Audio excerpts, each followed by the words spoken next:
Coach, last year the team, the identity, defensively, when you guys held teams to 60 points or less, you were really good. Do you have an idea of what this team is going to be, like a sweet spot, or is it maybe more adaptable than last year's team?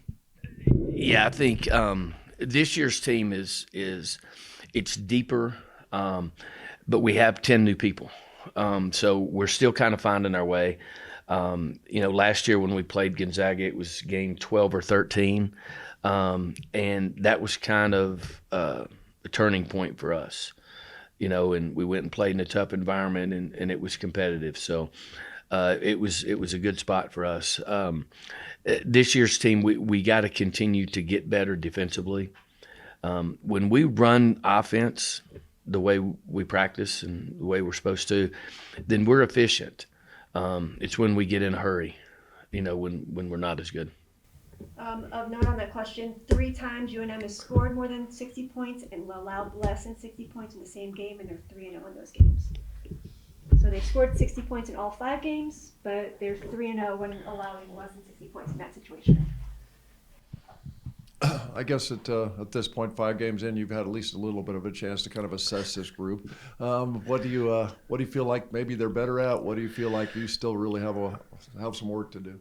Yeah, I think for us, as a group, we're better offensively than we were last year. Defensively, not quite there, but I think we have the potential to be. We have the personnel to be. We just, we kind of got to keep going. All right, Coach, what's going into this next game, what's the most important factor that you're looking at? Defensive transition, we got to get matched up, and rebounding. We have to defensive rebound to give ourselves a good chance.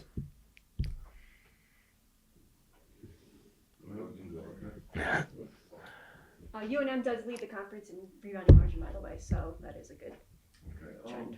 As far as Gonzaga goes, obviously they've got some of the same people, a couple of really good players, but they're different. I mean, they lost those sisters and whatnot. What have you seen different about them?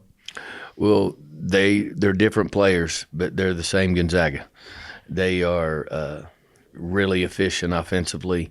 They've got multiple people that are going to attract 2 defenders. It's different people. Now, they lost some experience when they lost the 3 guards, but they've replaced them with plenty of talent. And they still got the big kids, and as long as you got Ejim in there, she's going to cause a problem. I mean, you just watched the game last night against Rice, and she completely takes the thing over. And you surround her with people that can make threes, and they're shooting as a team 43%. They've got their 2 best 2 leaders in attempts of threes, both shoot well over 50%. That keeps the floor spread and makes them very dangerous on offense. Now, Coach, in this non-conference schedule, there's a lot of potential player of the years in the conferences, and just Ejim as an individual player, what stands out to you about the way she plays?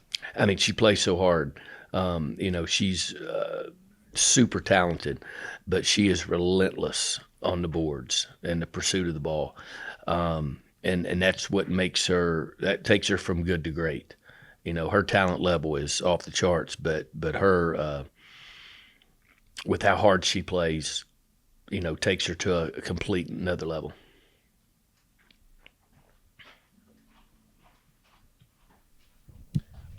You all mentioned the diaper drive coming up on Sunday. Mm-hmm. Can you talk a little bit about that and the importance of having one? Anytime that we can do something like that for a game, whether it be diapers, shoes, food, any of that, that's part of the deal, right? You always want to be able to give back and however way and help, people in need any way that you can. So I love those things, and hopefully we get a great turnout.